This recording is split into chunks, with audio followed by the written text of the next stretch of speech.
Welcome to Thoughts on the Market. I'm Michelle Weaver, U.S. thematic and equity strategist at Morgan Stanley. I'm Chris Snyder, U.S. multi-industry analyst. And I'm Nik Lippmann, Chief Latin America equity strategist. On this episode of our special mini-series covering big debates, we'll talk about the U.S. Mexico trade relationship and the key issues around reshoring and nearshoring. It's Friday, January 31st at 10 a.m. in New York. The imposition of tariffs back in 2018 under the first Trump administration and the COVID pandemic put a severe strain on global supply chains and catalyzed reshoring and nearshoring in North America. But with inflation and supply chain concerns no longer front and center, investors are questioning whether the U.S. reshoring momentum can continue. Chris, what's your view here? I think it's in the very early innings. If you look at the history of U.S. manufacturing, the country really started ceding share in about 2000 when China joined the World Trade Organization. So it's been going on for 25 years. We've been giving share back to the world. I think the process of taking share back is probably slower and ultimately is a multi-decade opportunity. But you're absolutely right. The supply chain concerns are no longer like they were 3 to 4 years ago.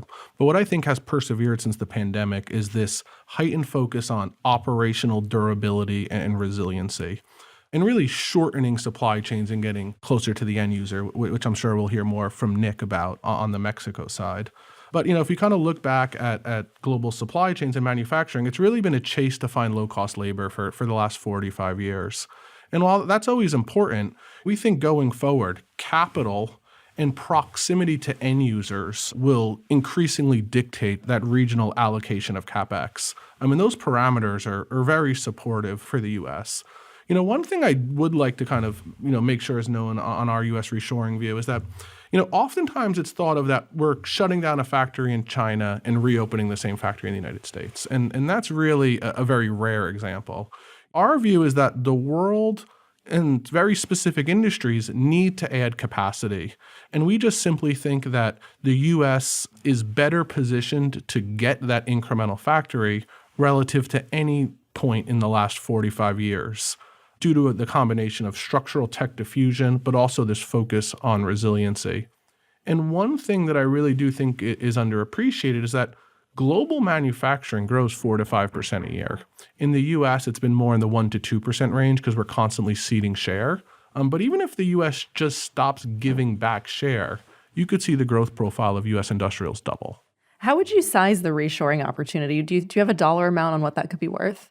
Yeah, we've sized it at $10 trillion, and it's been a combination of the CapEx, the fixed asset investment that's needed to build these factories, then ultimately the production, opportunity that will come to those factories thereafter. And you've argued that the U.S. reshoring flame was really lit in 2018 with the first wave of the Trump tariffs. It seems clear that trade policies by the new administration will continue to support reshoring. What's your outlook there? Yeah, you're absolutely right. Prior to 2018, there wasn't really a thought process. If you needed an incremental factory, you most likely just put it in China. And I think the tariffs back in 2018 or 19 really started or kickstarted boardroom conversations around global supply chains. So I think a Trump presidency absolutely adds duration to this theme via protectionism or tariffs that the administration will implement. If you go back to the Trump 1.0 tariffs, supply chains reacted to the change in cost structures very quickly. We didn't see a huge wave of investment back into the United States. We just saw production exit China and move to broader Asia because the focus was tariff avoidance. Now, we think the focus is around building operational resiliency and durability, which better positions the U.S. to get that incremental factory. And one thing that I think is underappreciated here is just how much leverage U.S. politicians have. The U.S. is the best demand region in the world. The U.S. accounts for about 30% of global goods consumption. That's equal to the EU and China combined. It's also the best margin region in the world, and not only for U.S. companies, but most international companies do their best margins in the United States. So you can raise the cost to serve the U.S. market, and no one is turning away from the region that has the best demand and the best margins. So, of course, tariffs and the pandemic have been major catalysts for U.S. reshoring. Have there been any other drivers like tech diffusion? Yeah, I view the pandemic as the catalyst, and I view tech diffusion as the structural tailwind for U.S. manufacturing. Over time, we will continue to figure out ways to squeeze labor out of the manufacturing cost profile. It's hard to kind of pinpoint it, but I think if we look out over any 5 or 10 year window, we will see that. That's a structural tailwind for the United States, given the high labor costs. And really what it will help do is just narrow the cost delta between low-cost producing regions. I also think as we kind of extend this tech diffusion into Gen AI, I also think what's going on will fuel another round of protectionism. So, kind of further keeping that cycle going. Nik, of course, the big question investors are asking is how will the Trump trade agenda impact Mexico? Contrary to the prevailing market view, you've argued that Mexico can actually win big with Trump. How's this possible?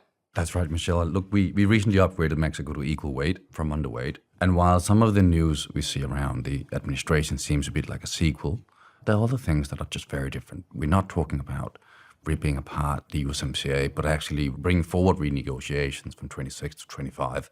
It's a much more constructive message. It's a very young deal, and yet I think the world we live in today is quite different from the world of 2018. When we look at what are some of the things where Mexico could actually end up winning big, we look at the regionalism that appears to be a number one agenda. We look at how difficult it would be for the United States to de-risk from China and from Mexico simultaneously, and also fundamentally at that integration across the border, the industrial integration. It's clear that there's a need for calibration. There's a need for calibration in terms of a lot of the trade policy. There's been talks about maybe a customs union, and I think that's far out in the future. But there's a need to try to figure out how to calibrate trade, and also, there are things that Mexican policymakers can do to deal with the non-trade related issues, such as immigration or the cartels. And I think, frankly, it's in Mexico's interest to deal with some of these issues. Where are we in the whole Mexico as a China bridge versus China buffer debate? Right. That's another good question, Michelle. And one thing that we've been writing a lot about.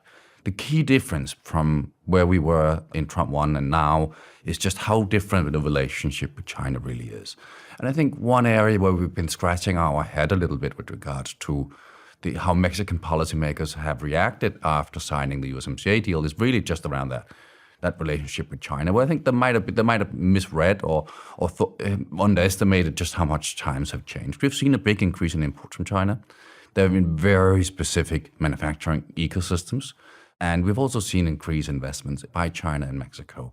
Now, this has caused Mexico's trade deficit with China to go up a lot, almost double. And we've also seen an increase in the trade deficit between Mexico and the United States in Mexico's favor. Now, that could imply that it's all the China bridge. I think that's far from the truth. But Mexico is probably 2/3 or a little more a buffer. It's really that integration that I think policymakers in Mexico need to understand, and you need to manage these emerging elements of being a bridge. This is not in Mexico's interest. It's not in the U.S. interest to simply just be a bridge. We have done a lot of surveys with corporates around the world, and the way the European and American companies in particular view Mexico is completely different from the way Asian and in particular Chinese companies view Mexico. The Chinese companies view Mexico much more as a place of assembly, whereas Americans think of Mexico as an integrated part of the manufacturing value chain. Finally, how will the Mexico nearshoring theme develop from here?